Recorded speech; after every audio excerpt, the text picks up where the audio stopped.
گمراہ کریں گے. تو دو چیزیں علماء نے بیان کی ہیں مذہب پہ چلنے کے لیے.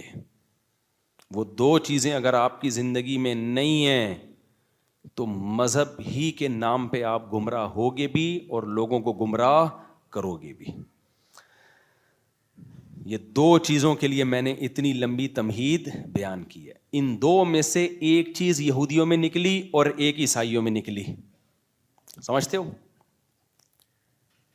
اور مسلمانوں میں بہت سے ایسے ہیں جن میں دونوں ہی نکل گئی ہیں. ٹھیک ہے نا, دونوں ہی کیا ہو گئی ہیں؟ شارٹ. دو چیزوں میں, جب دو چیزوں میں سے ایک چیز کی کمی ہو جائے تو آپ گمراہ.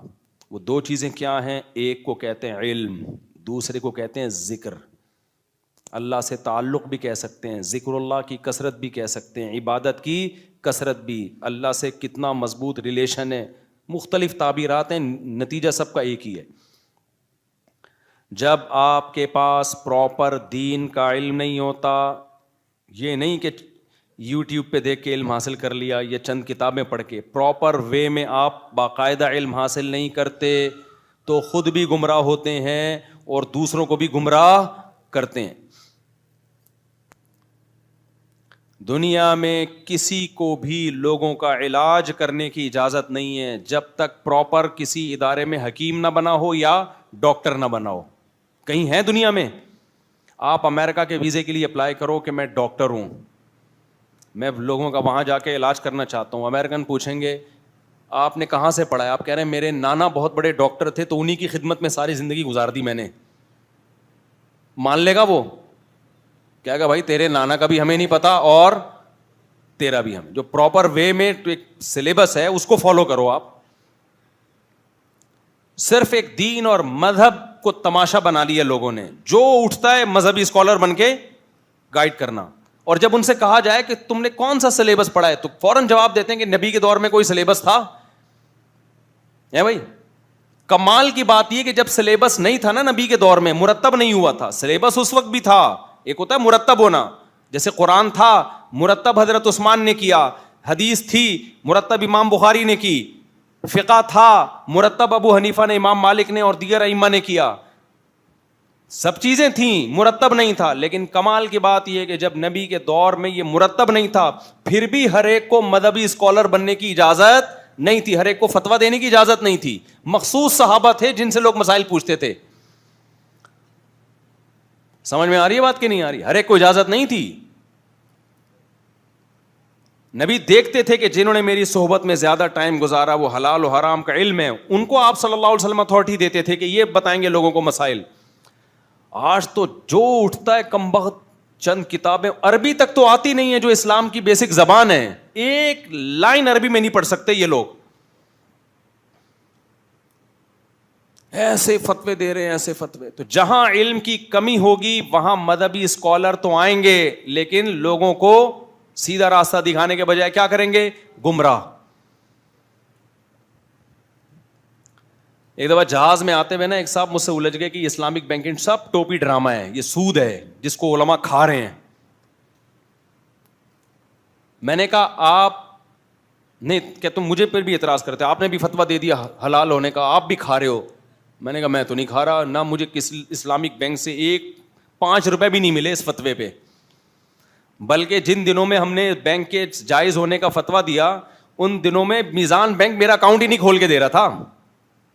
میرا کلپ چل رہا ہے, اکاؤنٹ نہیں کھول رہا وہ, کیونکہ میں ایسی پگڑی میں گیا تھا, ان کو لگا کوئی پتہ نہیں بم تو نہیں رکھ کے آیا بھائی, میں مشہور نہیں تھا زیادہ اس وقت. میں نے کہا کہ شاید یہ داڑھی ٹوپی پگڑی اللہ خیر کرے کوئی. میں نے کہا بھائی کچھ بھی نہیں, ایسے ہی ہیں جیسے آپ ہو, پر پگڑی پہنی بھی ہے. نہیں کھولا. اور ان دنوں میں الزامات کیا لگ رہے تھے؟ سود خور, پیسے لے لے کے فتوے دیتے ہیں یہ. سمجھ میں آ رہی ہے بات کہ نہیں آ رہی ہے؟ تو ایک صاحب جہاز میں الجھ گئے, ماشاءاللہ بڑی داڑھی, یہ کیسے کر دیا. میں نے کہا آپ کو سود کا الف بے بھی پتہ ہے کہ سود کسے کہتے ہیں؟ میں نے کہا آپ بتائیں. کہتے ہیں سود کہتے ہیں پیسے سے پیسہ کمانا بغیر محنت کے. یہ ڈیفینیشن کون سی کتاب میں لکھی ہے؟ پیسے سے پیسہ کمانا بغیر محنت کے.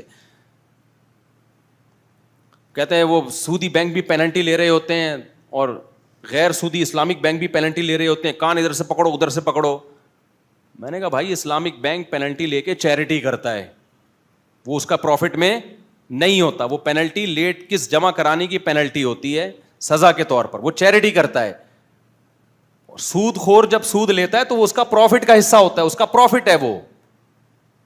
تو کہنے لگے کان ادھر سے پکڑو ادھر سے پکڑو. میں نے کہا کمال کی بات ہے, چیریٹی کر رہا ہے وہ, کروڑوں روپے. کہتے ہیں یہ سب ڈرامہ ہے, کوئی چیریٹی نہیں ہو رہی. میں نے کہا آپ نے جا کے دیکھا ہے سسٹم کو, پڑھا ہے؟ آپ یہ بولو کہ مجھے نہیں پتا. سمجھ میں آ رہی ہے بات؟ ہر چیز میں ٹانگ اڑانے کی آپ کو ضرورت نہیں ہے.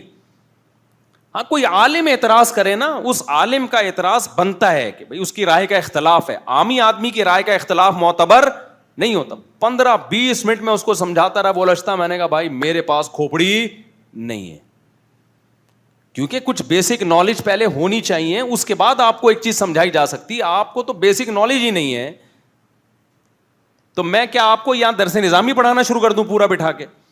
صبح و شام لوگ الجھتے ہیں.